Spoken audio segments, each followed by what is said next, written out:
Good morning all of you and welcome back to online classes of Maharana Pratap. Last video में हमने मुख्यमंत्री के बारे में डिस्कस किया था। आज का हमारा टॉपिक है उच्च न्यायालय। उच्च न्यायालय यानी कि हाई कोर्ट। उच्च न्यायालय न्यायाधीशों की योग्यता, नियुक्तियां एवं शक्तियां। भारत में एकीकृत न्यायपालिका है जिसके सर्वोच्च स्तर पर उच्चतम न्यायालय है। मतलब भारत की जो न्याय से संबंधित सबसे ऊंची इकाई जो है वो है सर्वोच्च न्यायालय या उच्चतम न्यायालय। इसको सर्वोच्च न्यायालय भी कह सकते हैं, उच्चतम न्यायालय भी कह सकते हैं, और इंग्लिश में इसको सुप्रीम कोर्ट कहते हैं। उच्चतम न्यायालय के पश्चात न्यायपालिका में उच्च न्यायालय को स्थान आता है।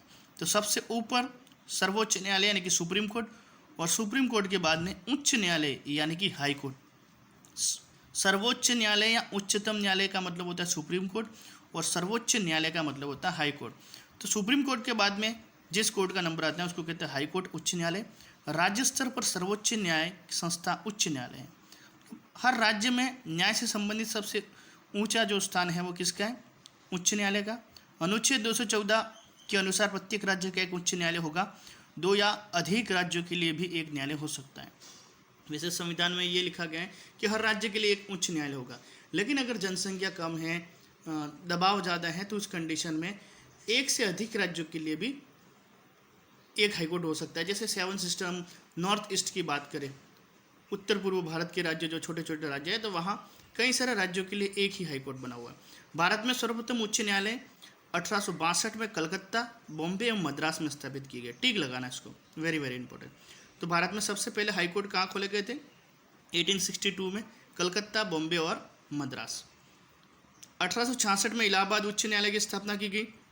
वर्तमान में भारत में 25 उच्च न्यायालय हैं। ये 24 लिखा है, 24 की जगह 25 हो गए हैं, क्योंकि हाल ही में मतलब 2019 में आंध्र प्रदेश जो है वहाँ पर एक नया हाईकोर्ट बनाया गया है। तो इस तरह से वर्तमान में भारत में 25 हाईकोर्ट या उच्च न्यायालय हैं।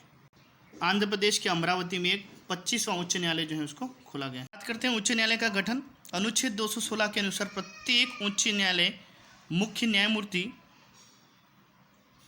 और ऐसे अन्य न्यायाधीशों से मिलकर बनेगा जिनको राष्ट्रपति समय समय पर नियुक्त करना आवश्यक समझे। इस प्रकार उच्च न्यायालय में न्यायाधीशों की संख्या राष्ट्रपति निर्धारित करेगा। मतलब उच्च न्यायालय का गठन कैसे होगा? तो संविधान के हिसाब से हर राज्य में एक उच्च न्यायालय होगा। उस न्यायालय के न्यायाधीशों की नियुक्ति जो है वह भारत के राष्ट्रपति के द्वारा की जाएगी। उच्च न्यायालय में जो मुख्य न्यायाधीश होता है वो और अन्य न्यायाधीश होते हैं उनकी नियुक्ति भारत के राष्ट्रपति के द्वारा की जाती है। समय समय पर भारत के राष्ट्रपति उनकी नियुक्ति करता है, उनका ट्रांसफ़र करता है। इस तरह से किसी हाईकोर्ट में कितने जज होंगे या न्यायाधीश होंगे उसकी जो डिसीजन जो है उसका वो राष्ट्रपति के द्वारा लिया जाता है।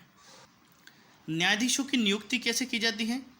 अनुच्छेद 217(1) के अंतर्गत उच्च न्यायालय के मुख्य न्यायाधीश और अन्य न्यायाधीशों की नियुक्ति राष्ट्रपति करता है। वेरी वेरी इंपॉर्टेंट, टिक लगाना है। मतलब किसी भी हाईकोर्ट के सुप्रीम जज यानी कि मुख्य न्यायाधीश, हाईकोर्ट के मुख्य न्यायाधीश और अन्य न्यायाधीशों की नियुक्ति भारत का राष्ट्रपति करता है। राष्ट्रपति उच्च न्यायालय के मुख्य न्यायाधीश की नियुक्ति उच्चतम न्यायालय के मुख्य न्यायाधीश, कॉलेजियम व राज्यपाल के परामर्श से करता है। मतलब अगर किसी हाईकोर्ट में मुख्य न्यायाधीश की नियुक्ति करनी होती है तब व्यवहारिक रूप में राष्ट्रपति सुप्रीम कोर्ट के जो मुख्य जज है उनसे, जो कॉलेजियम सिस्टम बना हुआ है, कॉलेजियम सिस्टम का मतलब यहाँ पे गवर्नमेंट से लेना है, और राज्यपाल जो हैं उनसे डिस्कस करने के बाद में नियुक्ति करता है। जबकि अन्य न्यायाधीश की नियुक्ति वह उच्चतम न्यायालय के मुख्य न्यायाधीश, उच्च न्यायालय के मुख्य न्यायाधीश और राज्यपाल से परामर्श लेकर करता है। करते न्यायाधीशों की योग्यताएं। किस व्यक्ति को न्यायाधीश बनाएगा? राष्ट्रपति किस व्यक्ति को न्यायाधीश के पद पर नियुक्त करेंगे? तो अनुच्छेद 217(2) के अनुसार न्यायाधीशों की नियुक्ति के लिए निम्नलिखित योग्यता होनी चाहिए। वह भारत का नागरिक हो, भारत के राज्य क्षेत्र में कम से कम 10 वर्ष पर न्यायिक पद धारण कर चुका हो। मतलब कम से कम 10 साल तक भारत के किसी भी क्षेत्र में वह न्यायिक पद यानी कि न्यायाधीश के पद पर रह चुका हो। उच्च न्यायालय का या ऐसे 2 या अधिक न्यायालयों का लगातार कम से कम 10 वर्ष तक अधिवक्ता रहो। मतलब किसी हाई कोर्ट में या किसी सेशन कोर्ट में या किसी और डिस्ट्रिक्ट कोर्ट में कम से कम 10 वर्ष तक वो अधिवक्ता यानी कि वकील के पद पर रहा हो, तो ऐसे व्यक्ति को हाई कोर्ट का जज बनाया जा सकता है। कार्यकाल। अनुच्छेद 217 के अंतर्गत न्यायाधीश के कार्यकाल संबंधी प्रावधान।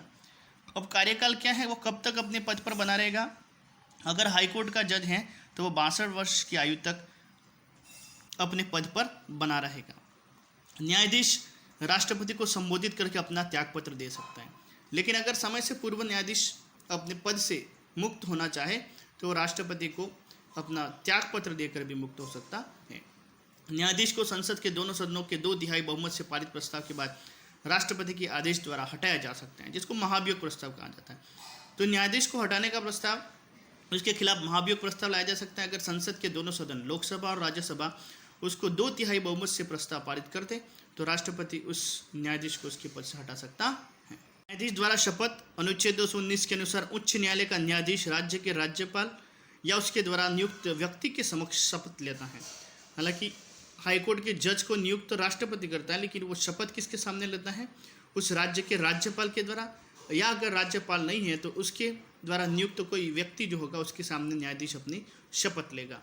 न्यायाधीशों का स्थानांतरण, उच्च न्यायालय के न्यायाधीशों का स्थानांतरण राष्ट्रपति उच्चतम न्यायालय के मुख्य न्यायाधीश के परामर्श के बाद करता है। मतलब सुप्रीम कोर्ट के जज से डिस्कस करने के बाद राष्ट्रपति जो होता है वो उच्च न्यायालय के न्यायाधीशों का ट्रांसफर करता है, स्थानांतरण करता है। अनुच्छेद 222 के अनुसार न्यायाधीशों का वेतन, अनुच्छेद 221 के अनुसार प्रत्येक उच्च न्यायालय के न्यायाधीशों का वेतन संसद विधि द्वारा निश्चित करता है। ये वेतन जो है वो पुराना दे रखा है। वर्तमान में जो मुख्य न्यायाधीश या अन्य न्यायाधीश को जितना भी वेतन मिलता है वो मैंने पहले ही एक वीडियो में अपलोड कर दिया है। जब हम लोकसभा, राज्यसभा और सुप्रीम कोर्ट के बारे में पढ़ रहे थे, उस वाले वीडियो में मैंने सभी की सैलरी जो थी वो वीडियो में अपलोड की थी और आपको लिखने के लिए भी बोला था, तो उससे आप मैच कर लेना और वर्तमान समय के हिसाब से जो सैलरी मिलती है वो आपको लिखनी है।